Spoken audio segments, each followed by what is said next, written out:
Para continuar con nuestra serie de exposiciones en el Sermón del Monte, quiero por favor que vayan conmigo al Evangelio de Mateo, capítulo 6. Mateo, capítulo 6, vamos a leer los versículos 25 al 34, la porción del Sermón del Monte que estamos estudiando ya desde hace unos domingos. Por tanto os digo, no os afanéis por vuestra vida, qué habéis de comer o qué habéis de beber, ni por vuestro cuerpo, qué habéis de vestir. ¿No es la vida más que el alimento y el cuerpo más que el vestido? Mirad las aves del cielo, que no siembran, ni ciegan, ni recogen en graneros, y vuestro Padre Celestial las alimenta. ¿No valéis vosotros mucho más que ellas? ¿Y quién de vosotros podrá, por mucho que se afane, añadir a su estatura un codo? Y por el vestido, ¿por qué os afanáis? Considerad los lirios del campo, cómo crecen, no trabajan, ni hilan, pero os digo que ni aun Salomón, con toda su gloria, se vistió así como uno de ellos. Y si la hierba del campo que hoy es, y mañana se echa en el horno, Dios la viste así, ¿no hará mucho más a vosotros, hombres de poca fe? No os afanéis, pues, diciendo, que comeremos, o que beberemos, o que vestiremos, porque los gentiles buscan todas estas cosas, pero vuestro Padre Celestial sabe que tenéis necesidad de todas estas cosas. Mas buscad primeramente el reino de Dios y su justicia, y todas estas cosas os serán añadidas. Así que no os afanéis por el día de mañana, porque el día de mañana traerá su afán. Basta a cada día su propio mal. Una de las palabras más típicas de nuestra generación, de nuestro tiempo, heredada del idioma inglés, pero que ya se ha hecho parte integral de nuestras conversaciones, es la palabra estrés. Estrés. Y aún hasta hemos castellanizado algunos derivantes. Eso es estresante. Estoy estresado. La palabra estrés es una de las palabras más típicas de nuestra generación. Esta palabra puede ser traducida al castellano como tensión, pero es indudable que abarca mucho más que tensión. Podríamos decir que el estrés incluye también el agobio, el afán, la ansiedad. Puede ser producido por una carga excesiva de trabajo, pero sobre todo cuando viene mezclada con una preocupación excesiva por las cosas relacionadas con el trabajo o con cualquier otra cosa. Hoy día los médicos están cada vez más interesados en los diferentes males y enfermedades producidos por el estrés. A cada rato uno va a chequearse y le dice, eso puede ser estrés. Muchas cosas se le achacan al estrés. Aparentemente el estilo de vida del hombre moderno es proclive a generar tensión y ansiedad. Se podría decir que el afán y la ansiedad han alcanzado niveles alarmantes. Es como una especie de plaga, como una especie de lepra o de epidemia que arropa al mundo de hoy. Sin embargo, no debemos pensar de ningún modo que se trata de un problema nuevo. Los judíos que vivían en el tiempo de nuestro Señor Jesucristo no conocían la palabra estrés, pero seguramente que conocían el concepto. Ellos tenían que luchar también con esa tendencia del corazón humano a caer presa de la preocupación desmedida, de esa inquietud que nos asfixia y nos arropa por completo. De ahí la razón por la cual nuestro Señor Jesucristo dedicó una buena parte del Sermón del Monte para tratar con este asunto. Él sabía que los cristianos de todas las épocas tendrían que lidiar con el problema del afán y la ansiedad. Por eso no se limita a prohibir el afán, sino que también nos provee de los elementos necesarios para poder diagnosticar el origen de ese problema y cuál es su solución. Hermanos, ¿cuáles son las causas que nos mueven a la ansiedad? ¿Bajo qué condiciones somos presa de ese mal? Bueno, la semana pasada nosotros consideramos 3 causas. En la mañana de hoy consideraremos una 4ª causa. Dijimos que somos presa del afán y la ansiedad. En primer lugar, cuando fallamos en reconocer el valor de la vida que Dios nos ha dado y del cuerpo que Él creó. Versículo 25. Dice el Señor, No os afanéis por vuestra vida, por nada de vuestra vida. ¿No es la vida más que el alimento y el cuerpo más que el vestido? La vida es indudablemente mayor que el alimento que la sostiene, así como el cuerpo es indudablemente mayor que el vestido que lo cubre. Ahora bien, hermanos, ¿quién es el autor de la vida y quién es el diseñador y creador del cuerpo? Bueno, la respuesta es Dios.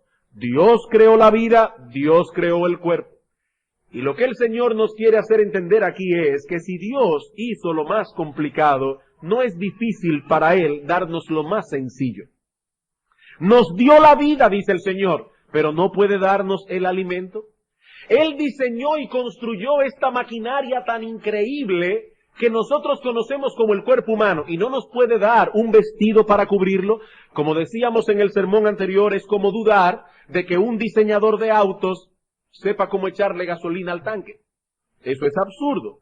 Él puede diseñar y aún construir un automóvil, pero no puede quitar el tapón del tanque de la gasolina y echarle el combustible. Bueno, así como eso es de absurdo, así mismo es de absurdo pensar que Dios creó la vida, que Dios creó el cuerpo, pero que es incapaz de proveer alimento y vestido.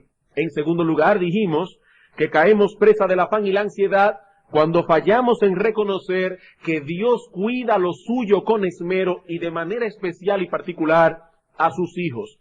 Noten que el Señor ha dado aquí un paso más adelante en su proceso de argumentación. Primero nos dice que Dios tiene poder para proveer lo que necesitamos. Si Él creó la vida y el cuerpo, Él puede mantenernos vivos.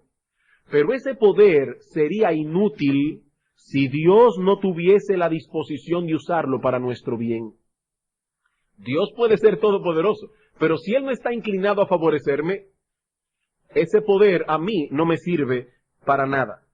Y es precisamente acerca de esa disposición que el Señor tiene para cuidar a los suyos que Él nos habla en los versículos 26, 28 al 30. Dice Él, mirad las aves del cielo, consideren los lirios del campo. Yo alimento las aves, yo visto a los lirios, y no voy a vestirlos y alimentarlos a ustedes.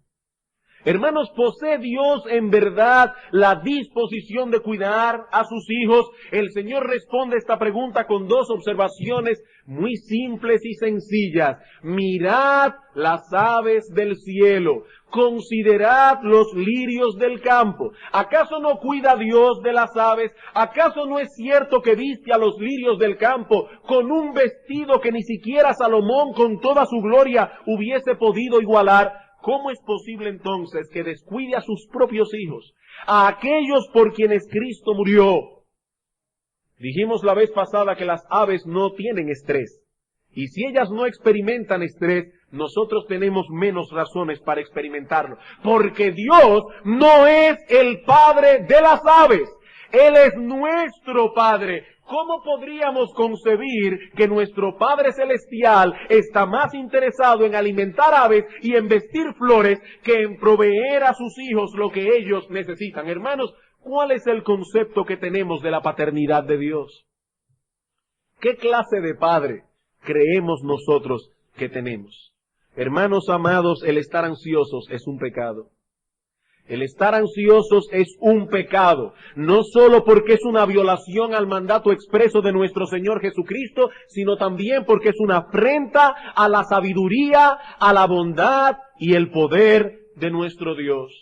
Y finalmente vimos la vez pasada que somos presa de la ansiedad cuando fallamos en reconocer que la ansiedad es inútil e improductiva. Versículo 27, ¿quién de vosotros podrá, por mucho que se afane, añadir a su estatura un codo? O como lo tradujimos la vez pasada, ¿quién podrá extender su vida, aunque sea una hora, por más que se afane? Hermanos, nada se logra en ponernos ansiosos, excepto el hacernos la vida miserable. Alguien resumió todo esto que hemos visto en tres cosas. La ansiedad es innecesaria, la ansiedad no tiene sentido, la ansiedad es inútil. Innecesaria porque el Dios que creó la vida puede también sostenerla. No tiene sentido porque en su providencia nos enseña que Él cuida de los suyos, aún de criaturas inferiores que nosotros. E inútil porque nada logramos con ella. Y ahora yo me pregunto, ¿vale la pena ocupar algo de nuestro precioso tiempo en algo que es innecesario, que no tiene sentido y que es inútil? ¿Ustedes quieren una pérdida de tiempo más grande que estar ansioso? Eso es estar ocupado. Solo tenemos una sola vida. Una sola vida. Ocuparla en algo que es innecesario, que no tiene sentido y que es inútil. Hermanos, solo tenemos una vida. No debemos permitir que el afán y la ansiedad nos hagan perder el tiempo, y más aún que nos hagan la vida miserable. En la mañana de hoy consideraremos una cuarta razón que mueve al hombre a la ansiedad, y es la que encontramos en el versículo 30, sobre todo al final. Dice Cristo: y si la hierba del campo que hoy es, y mañana se echa en el horno, Dios la viste así, y aquí está nuestro texto de hoy, ¿no hará mucho más a vosotros, hombres de poca fe? ¿Cuál es la cuarta causa que debemos considerar del afán y la ansiedad? Bueno, caemos presa de la ansiedad cuando fallamos en relacionar nuestra fe con las circunstancias que nos rodean. ¿Cuándo caemos presa de la ansiedad? Cuando fallamos en relacionar nuestra fe con las circunstancias que nos rodean. El Señor, en cierto modo, hace un resumen aquí de cuanto ha venido diciendo acerca de este problema de la ansiedad, reduciéndolo todo a una causa final: la poca fe. He ahí un resumen de todo lo que Cristo ha dicho: poca fe. Cuando nuestro corazón se carga de ansiedad es por una razón fundamental: poseemos una fe deficiente. ¿Quiénes son los que están ansiosos por la comida y por el vestido, aun a pesar de que saben que Dios alimenta las aves y viste los lirios? El texto los señala claramente: ¿no hará mucho más a vosotros, hombres de poca fe? Es como si el Señor por un momento se abstrajera de la multitud que lo escuchaba en ese día y se dirigiera a un grupo específico de oyentes. Allí había una multitud, pero repentinamente Cristo se abstrae y se dirige a un grupo específico de esa multitud: los de poca fe. Ahora es importante notar que estas personas a las que Cristo señala en el texto no eran incrédulas. No. Las personas que Cristo señala aquí son creyentes, son hijos de Dios. El Señor no los acusa de no tener fe. No, esa no es la acusación, sino de tener poca fe. Una fe inadecuada para enfrentar circunstancias adversas. Hermanos, no es la mucha fe la que salva. O mejor dicho, Cristo no nos salva a través de una gran fe, sino a través de la fe, sea pequeña, sea grande. No es la mucha fe la que salva, es Cristo por medio de la fe, no importa qué tan grande sea la fe. Aquí Cristo está hablando de creyentes. Solo una persona salva puede ser culpable de tener poca fe. Los inconversos no tienen fe. Ellos son simplemente incrédulos. Pero estos a quienes Cristo señala en el texto tienen fe, aunque sea poca. Las personas que se describen aquí pueden con todo derecho invocar a Dios por Padre. El Señor no tiene reparo en decirles: vuestro Padre Celestial sabe vuestra necesidad. Vuestro Padre Celestial alimenta las aves. Vuestro Padre Celestial viste a los lirios. Indudablemente, el Señor se está dirigiendo a todos aquellos que por medio de la fe en Cristo han venido a ser hijos de Dios. Muchos hoy día proclaman que Dios es el Padre de todos los hombres. Ayer fueron unas personas a evangelizarme a mi casa. Y yo le decía: mire, yo soy cristiano. Y cuando le dije que era cristiano me miraron con un poco de asombro y me dijeron: ¿pero evangélico? Digo: sí, evangélico. Y me dijeron: bueno, no importa, Dios ama a todos por igual. Todos somos hijos de Dios. No. No todos somos hijos de Dios. La Biblia no enseña tal cosa. La Biblia establece una clara diferencia entre aquellos que son hijos de Dios y los que no lo son. En una ocasión, Martin Luther King, aquel famoso líder norteamericano, defensor de los derechos civiles, afirmó en uno de sus discursos que la razón por la cual los fariseos llevaron a Cristo a la cruz es porque no pudieron soportar su doctrina de que todos los hombres son hijos de Dios. En otras palabras, según Luther King, Cristo fue crucificado porque los fariseos, en su concepción tan estrecha de la religión, no pudieron soportar el universalismo del Señor en su enseñanza. Y ahora yo me pregunto, ¿realmente fue así? No, hermanos.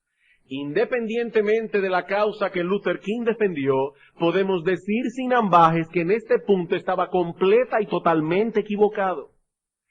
Los fariseos se llenaron de odio contra Cristo, entre otras cosas, porque Cristo enseñaba lo contrario. En una ocasión dijo a los mismos fariseos, vosotros sois hijos de vuestro padre el diablo. Y si eran hijos del diablo, no podían ser hijos de Dios. Antes que enseñar que todos eran hijos de Dios, el Señor más bien enseñó que nadie podía llegar a ser hijo de Dios a menos que tuviese una relación salvífica con Cristo por medio de la fe. Mas a todos los que le recibieron, a los que creen en su nombre, les dio potestad de ser hechos hijos de Dios. Las personas que Cristo señala en nuestro texto habían entrado en esa relación. Eran hombres que tenían fe. Pero era poca fe. Poca fe. Ahora bien, ¿cuándo se puede decir de un creyente que tiene poca fe? ¿Qué es esto de un creyente de poca fe? Bueno, para responder esta pregunta, veamos otros textos del Evangelio de Mateo en que aparece la misma expresión y nos van a dar una idea más clara de lo que el Señor está hablando aquí. Mateo capítulo 8, versículos 25 al 26. Mateo capítulo 8, versículos 25 al 26. Aquí encontramos al Señor Jesucristo con sus discípulos cruzando el mar de Galilea y repentinamente se arma una tempestad, el agua comienza a meterse en la barca está a punto de hundirse y nuestro Señor Jesucristo estaba tan cansado que estaba plácidamente dormido en el cabezal de la barca. Los discípulos se llenan de angustia. Versículo 25. Y vinieron sus discípulos y le despertaron diciendo, Señor, sálvanos que perecemos. Ahora fíjense, hermanos, estos hombres tenían fe, eso era indudable. Tenían fe porque uno se pone a pensar, ellos van con Cristo en la barca y el Señor está dormido. ¿Qué podía hacer el Señor? ¿Qué podía hacer el Señor? Si ellos despertaron al Señor es porque ellos creían que podían hacer algo. Que el Señor podía hacer algo. Era fe. Pero era poca fe y lo sabemos porque estaban llenos de miedo, llenos de angustia y ansiedad. Versículo 26. Él les dijo, ¿por qué teméis, hombres de poca fe? Entonces levantándose reprendió a los vientos y al mar y se hizo grande bonanza y los hombres se maravillaron diciendo, ¿qué hombre es este que aún los vientos y el mar le obedecen? Hermanos, esta escena no ocurrió en un vacío. Esta escena aparece en el capítulo 8 de Mateo, y si ustedes leen el capítulo 8 de Mateo, se van a dar cuenta que está lleno de milagros portentosos del Señor. En el capítulo 8, versículos 1 al 4, Jesús sana a un leproso. En el capítulo 8, versículo 5 en adelante, Jesús sana al siervo de un centurión. Versículo 14, Jesús sana a la suegra de Pedro. Y es en el contexto de esos milagros portentosos que los discípulos se van con Cristo en una barca. Era como para pensar, si Dios pudo sanar a un leproso, si Cristo pudo sanar a un leproso, si pudo sanar al siervo del centurión, sin ni siquiera ir a su casa, lo sanó a distancia, y luego sanó a la suegra de Pedro, seguramente Él puede hacer algo por nosotros aquí. Pero no, se llenaron de temor, y Cristo los acusó de tener poca fe. Mateo capítulo 14, versículo 31. Aquí tenemos al apóstol Pedro. Una vez más están en medio del mar. Jesucristo ha venido caminando por encima de las aguas. Y Pedro le dice al Señor, ¿puedo yo también caminar por encima de las aguas? Cristo le dice, ven, camina Pedro. Pedro se baja de las aguas y comienza a caminar, pero repentinamente quita sus ojos del Señor y dice que comenzó a ver al fuerte viento y las olas y comenzó a hundirse y gritó, Señor, sálvame que perezco. Y en el versículo 31, al momento Jesús extendiendo la mano asió de él y le dijo, hombre de poca fe, ¿por qué dudaste? Hermanos, una vez más quiero que pongan atención a lo siguiente. Pedro acababa de ver al Señor alimentar 5,000 personas con 5 panes y 2 peces. Luego Cristo los despide, ellos se van en la barca y ahora Pedro ve que el Señor ha caminado, según el apóstol Juan, 4 o 5 kilómetros caminando por encima de las aguas. Pero en ese momento no pudo creer que Cristo era capaz de sostenerlo caminando por encima de las aguas a él mismo. Hombre de poca fe, ¿por qué dudaste? Mateo capítulo 16, versículos 6 al 10.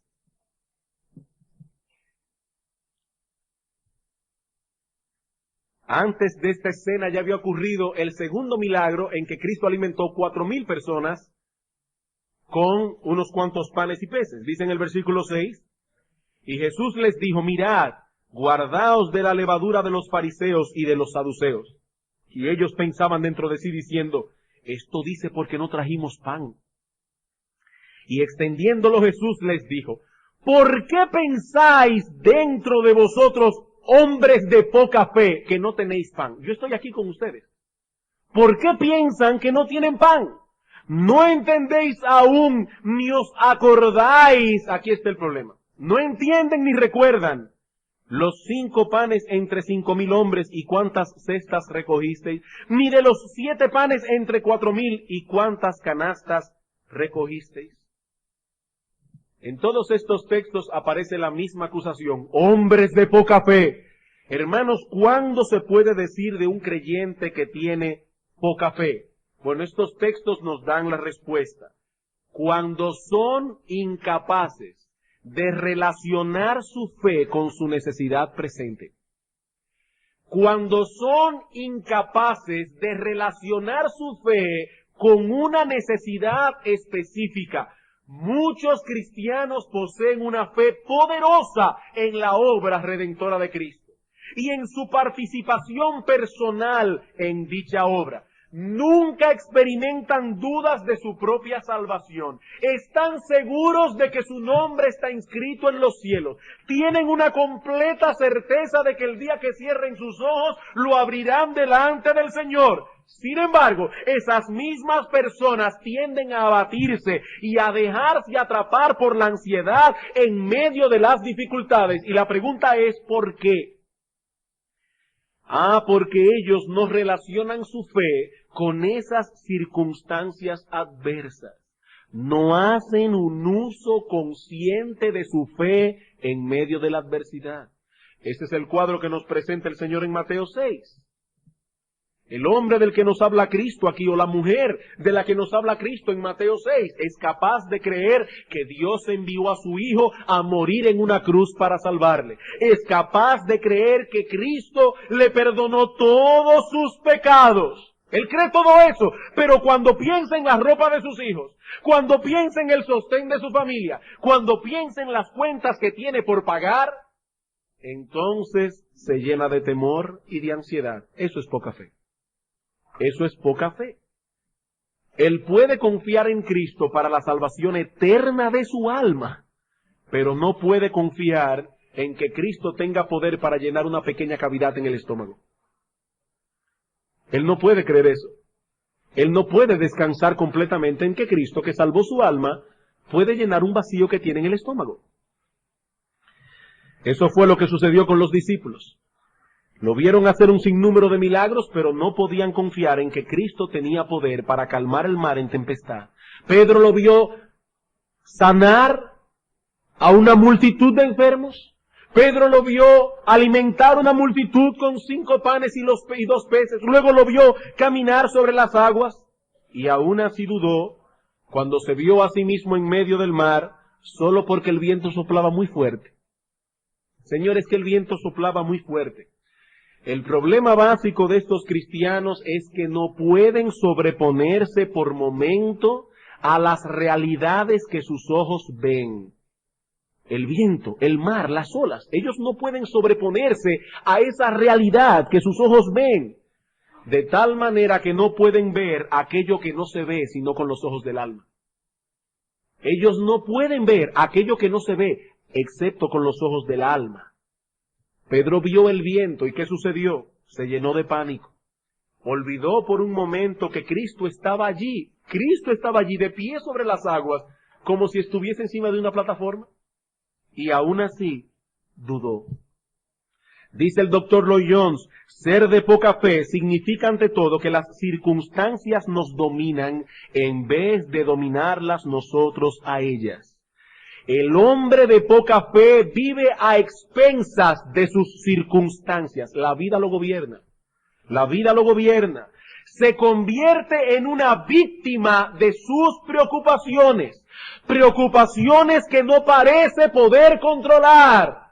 Y yo vuelvo y me pregunto, ¿por qué ocurre esto? Porque esta persona no relaciona su fe con las cosas que le suceden a diario. Es como si él viese la vida en compartimientos separados uno del otro. En un compartimiento está todo lo concerniente a la salvación de su alma. En otro compartimiento está todo lo que tiene que ver con su vida en este mundo. Ahora, él no tiene ninguna duda en que Dios tiene control de este compartimiento.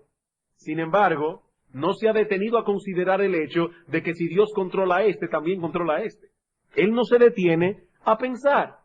Dios cuida de mi alma, pero soy yo quien debo cuidar de mi vida en este mundo, porque si yo no hago nada por mí, nadie lo va a hacer.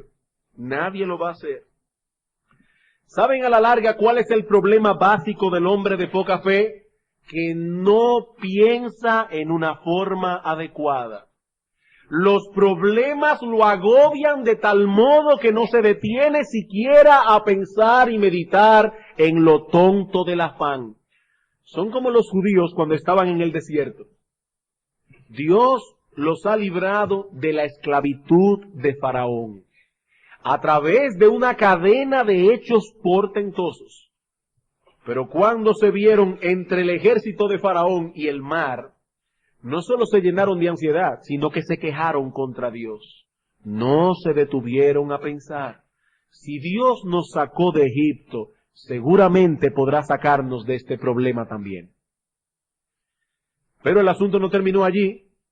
Pasan el Mar Rojo como por tierra seca. Hay que ver, hermanos, lo que es abrir el mar y pasar por en medio del mar como si fuera un paseo, un parque. Pasaron por en medio del mar. Y cuando llegaron al otro lado se enfrentan con un tremendo problema. Ya los egipcios no existen. ¿De dónde sacarán alimento para tanta gente? 600,000 personas en el desierto. ¿De dónde iban a comer? Bueno, una vez más debieron hacer un uso santificado de su intelecto. Y pensar, bueno, si Dios pudo abrir el Mar Rojo, seguramente podrá darnos alimento. Pero una vez más permitieron que el afán y la ansiedad entorpeciera su proceso de pensamiento y nuevamente se quejaron contra Dios. ¿Qué hizo Dios? Les mandó codornices y pan del cielo. Bueno, cualquiera diría, ya seguramente fue suficiente. No, no fue suficiente. Al otro día se enfrentaron con otro problema. ¿Dónde encontrarían agua? Estaban en un desierto. Era un verdadero problema. ¿Qué debían haber hecho ellos en ese momento? Bueno, debían pensar.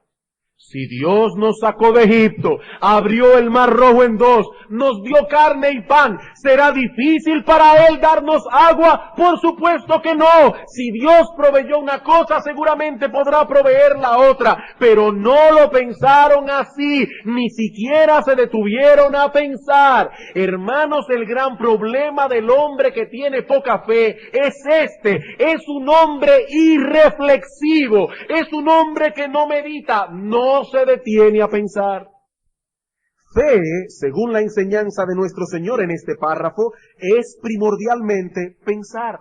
Y el problema básico del hombre de poca fe es que no piensa. Él permite que las circunstancias lo intimiden. La vida viene con un garrote en la mano, nos golpea en la cabeza y nos volvemos incapaces de pensar. Nos sentimos impotentes y derrotados. Y la forma de evitarlo, según nuestro Señor, es pensar.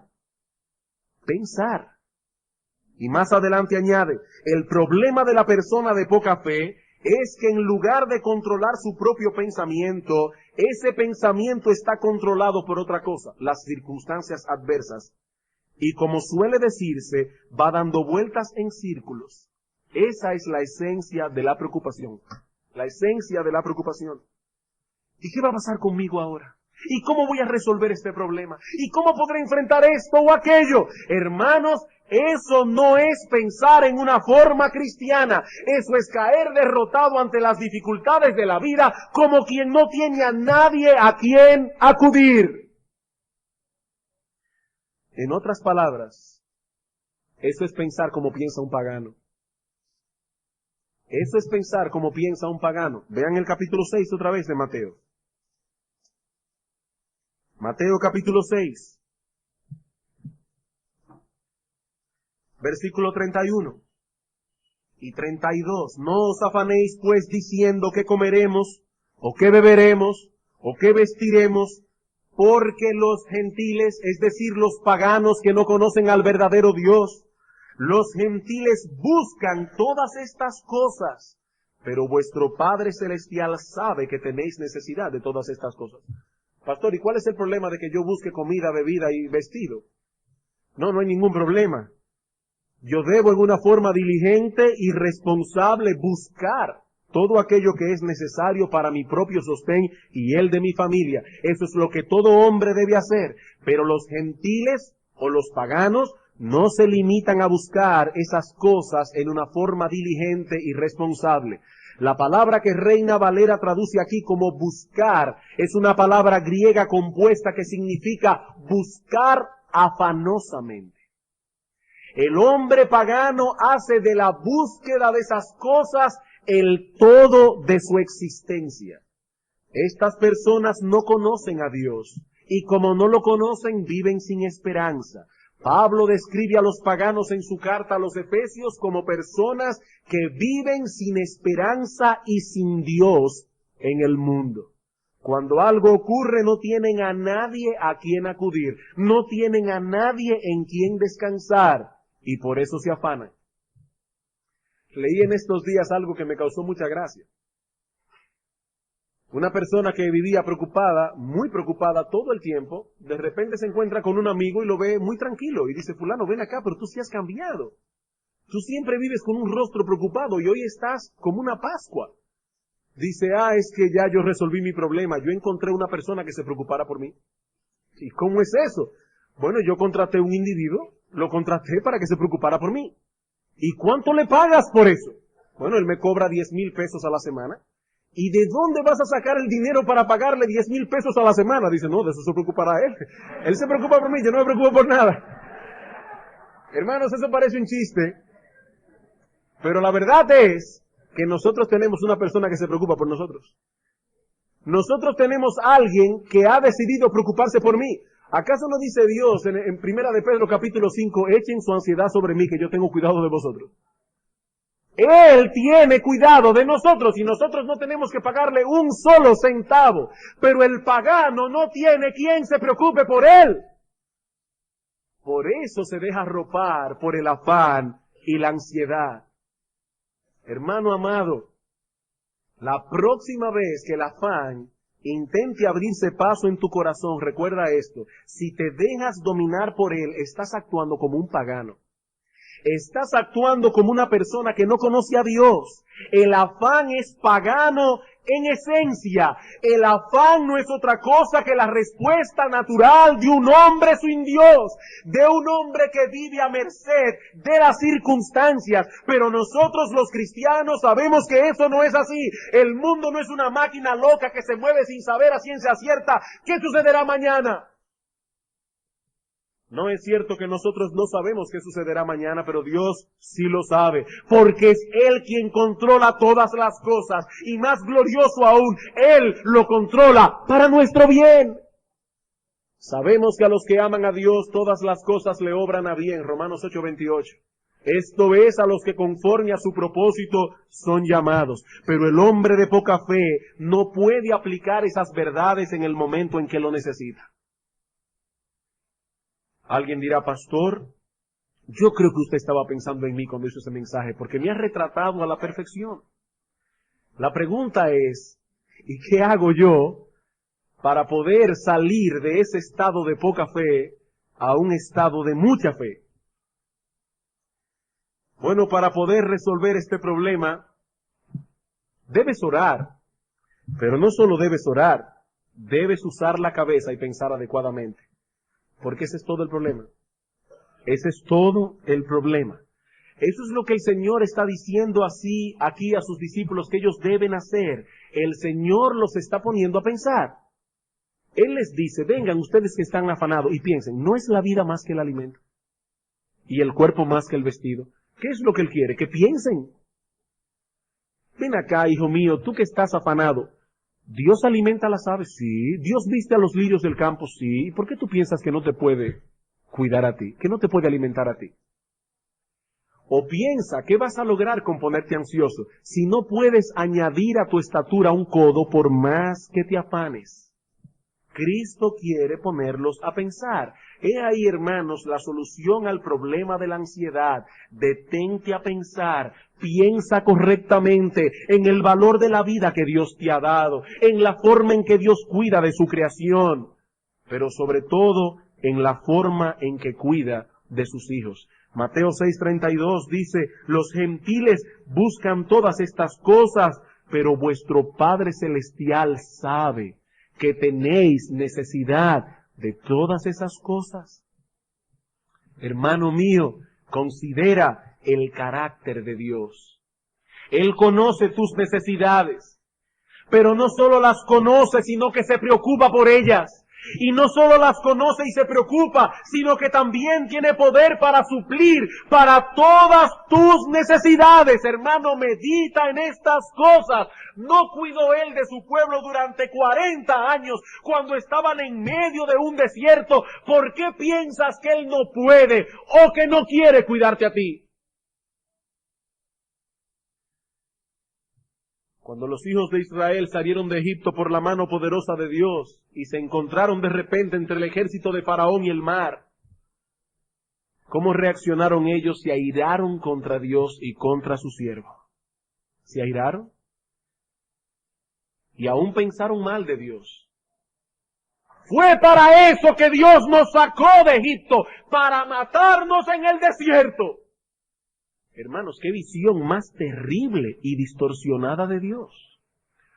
Eso es como un individuo que hace lo imposible por sacar a un preso que se encuentra condenado a cadena perpetua en la prisión de Alcatraz, en una isla, hace lo imposible por sacarlo de allí y después que lo liberta, lo echa en el mar para que se lo coman los tiburones.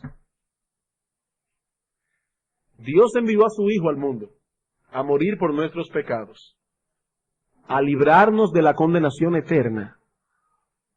Pero nosotros creemos que Él es capaz de habernos libertado para luego dejarnos morir de hambre. Nos libertó para luego dejarnos morir de hambre. ¿O no, pastor? Yo nunca pensaría de Dios de ese modo. Entonces, ¿por qué te afanas?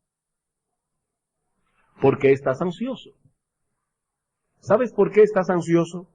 Porque no te detienes a meditar en estas cosas. La preocupación te ha arropado de tal modo que no te deja pensar siquiera. Abres tu Biblia, tus ojos se posan en la Biblia y tú no entiendes nada de lo que estás leyendo. Tratas de orar y no te puedes concentrar. ¿Por qué? Porque estás corriendo en círculo. Estás corriendo en círculo. ¿Qué debes hacer? Debes parar ese círculo vicioso y pensar correctamente. Hermano, detente por un momento a pensar. Medita en las implicaciones de la salvación que Dios llevó a cabo en Cristo Jesús. Dice Pablo en Romanos 8:32, si Dios no escatimó a su propio Hijo, sino que lo entregó para morir por nosotros en una cruz, ¿cómo no nos dará con Él también todas las cosas? Hermano, déjame hacerte una pregunta. ¿Cuál es tu mayor necesidad como hombre? ¿Es comida, bebida, vestido? ¿Cuál es tu mayor necesidad como hombre? Si tú eres un verdadero cristiano, tu respuesta será, mi mayor necesidad como ser humano es esta. Yo he pecado contra un Dios justo. Yo tengo que dar cuenta algún día delante de ese Dios y no tengo nada con que defenderme delante de Él y seré enviado a una condenación eterna. Esa es mi mayor necesidad. Muy bien. Déjame hacerte otra pregunta. ¿Qué hizo Dios para librarte de ese problema? ¿Cuál es la cosa más grande que Dios ha hecho por ti? ¿Que te da comida todos los días? ¿Vestido? No. Si eres cristiano, tu respuesta será: lo más grande que Dios ha hecho por mí es que envió a su Hijo Jesucristo a morir en una cruz por mis pecados. Ahora, déjeme hacerte otra pregunta. Si Dios hizo lo más grande que pudo haber hecho para resolver tu mayor dificultad, ¿por qué estás ansioso? Él no podrá hacer todo lo demás. Todo lo demás. Pero no solo debes pensar y meditar en el carácter de Dios, sino también en lo inútil que es la ansiedad. La ansiedad no solo es inútil, sino también paralizante. Es como sentarte en una mecedora a mecerte violentamente. Al cabo de un rato estarás en el mismo sitio, no importa qué tan rápido te hayas movido. No importa qué tan rápido te hayas movido. Con la ansiedad ocurre exactamente lo mismo. Tal vez acelere los latidos de tu corazón, pero no te llevará a ningún lado. A ningún lado. Hermano, piensa en esas cosas, considéralas detenidamente y verás cómo se fortalece tu fe. No es que el hombre que tiene una fe grande nunca siente temor. No, no piensa en eso. No. El temor es usualmente el primer sentimiento que sale a flote cuando estamos en medio de cualquier dificultad. Lo que distingue al hombre de mucha fe del hombre de poca fe es que el hombre de mucha fe sabe acallar su alma con argumentos bíblicos.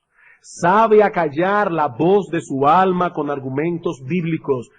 Eso fue lo que hizo David en el Salmo 56:3. En el día que temo, yo en ti confío. En el día que temo, yo en ti confío. David no era inmune al temor, pero tan pronto percibía que el temor estaba a la puerta de su corazón, él tomaba la decisión de confiar. Él centraba sus pensamientos en Dios, no en la dificultad. Eso fue lo que los discípulos no hicieron cuando estaban en la barca.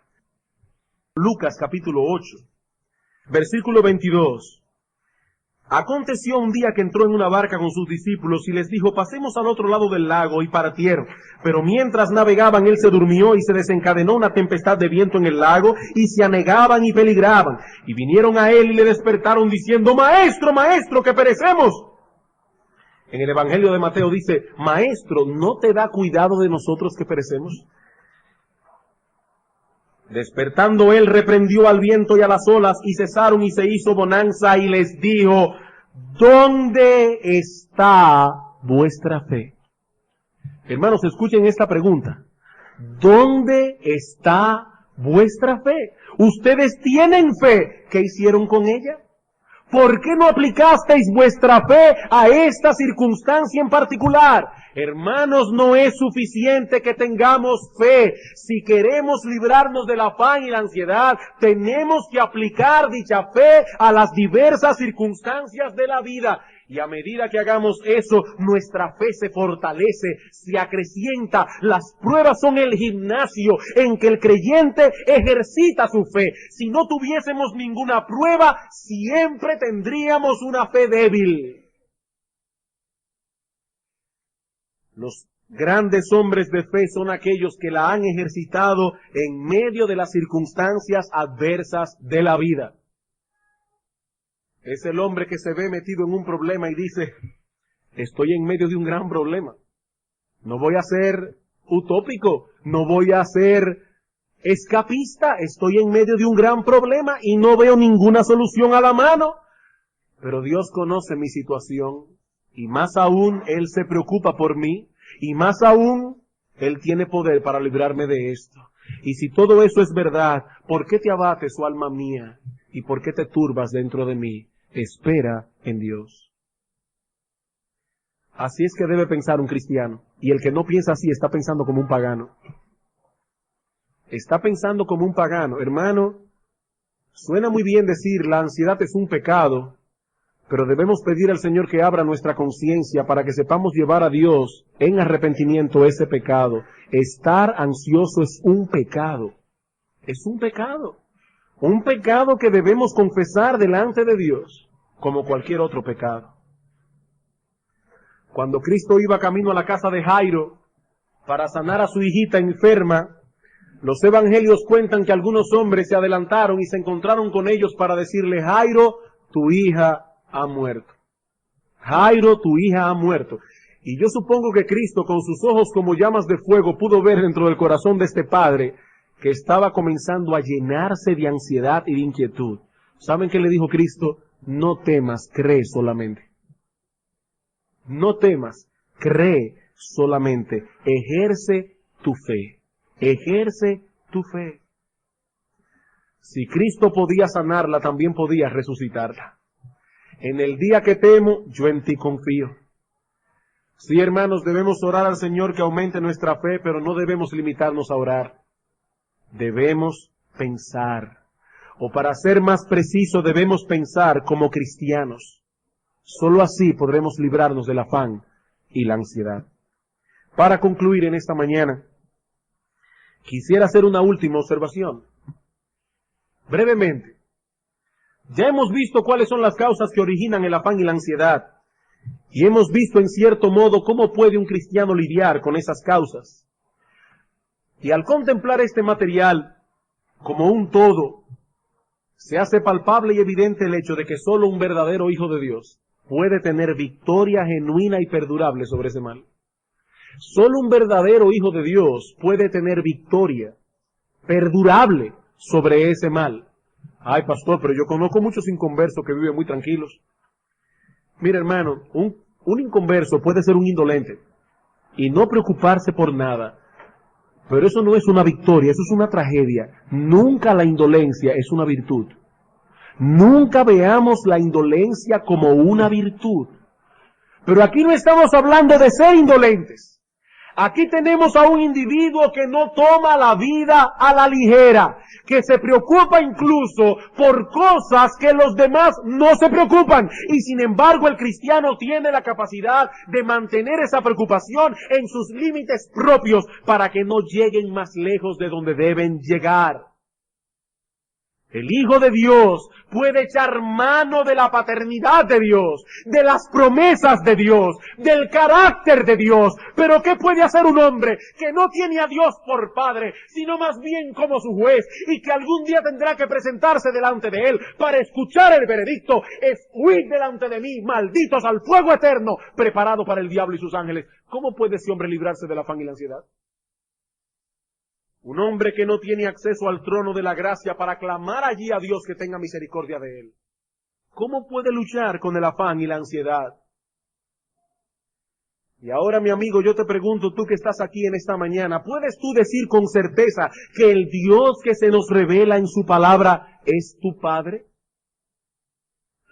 Mi amigo, Él no será tu Padre simplemente porque tú digas que lo es. El Dios de la Biblia solo es el Padre de aquellos que se han arrepentido de sus pecados y han puesto toda su confianza en Cristo para salvación. Como dice Pablo en Gálatas 3:26, somos hijos de Dios por medio de la fe en Cristo Jesús.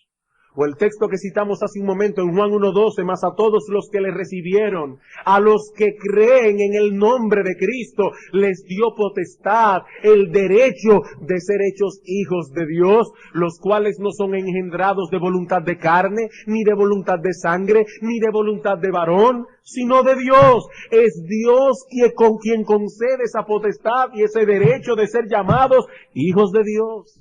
Es Él quien nos adopta por medio de la fe. Mi amigo, ¿sabes lo que la Biblia dice acerca de esa fe? Que es un regalo de Dios. Es un regalo de Dios. Es Dios quien nos concede el que podamos creer. ¿Qué debes hacer tú? Ve a Él clamando por misericordia. Pídele a Él que te conceda el don de la fe. Aún confiesa tu incredulidad, porque Él ha prometido no desechar a nadie que clame a Él con sinceridad de corazón. Mi amigo, aunque tus pecados fueren como la grana, como la nieve serán emblanquecidos, porque la sangre de Cristo limpiará a todos aquellos que depositan su fe en Él para salvación. Vamos a orar. Oh Padre nuestro, cuán grande es el privilegio que tú has dado a tus hijos de que podemos llegar delante de ti, porque Cristo nuestro Señor quitó de nosotros esas ropas andrajosas de nuestros pecados y nos vistió de gala con el vestido de su propia justicia. Y es así, oh Señor, que nosotros podemos presentarnos delante de ti. Y es en virtud de los méritos de Él que nosotros ahora con toda propiedad podemos inclinarnos delante de ti y decir: Padre nuestro que estás en los cielos. Señor, tu palabra nos dice que los hijos de los leoncillos viven tranquilos porque son hijos del Rey. Cuánto más nosotros que somos hijos del Rey del universo no viviremos seguros y confiados sabiendo que tú tienes cuidado de nosotros. Padre, perdónanos por permitir muchas veces que el afán y la ansiedad encuentre cabida en nuestro corazón. Y ayúdanos, oh Padre bueno, aumenta nuestra fe en ti, ayúdanos a pensar correctamente.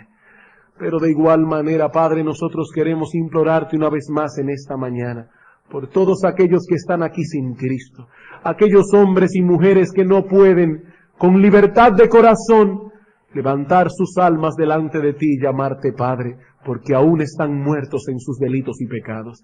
Oh Padre, dales vida, abre su entendimiento para que ellos puedan ver su pecado, pero también puedan ver a Cristo clavado en un madero, pagando el precio de nuestra iniquidad. Oh Dios bueno, trae a muchos hoy al arrepentimiento. Te lo suplicamos y te lo imploramos a ti, en nombre de Cristo Jesús. Amén.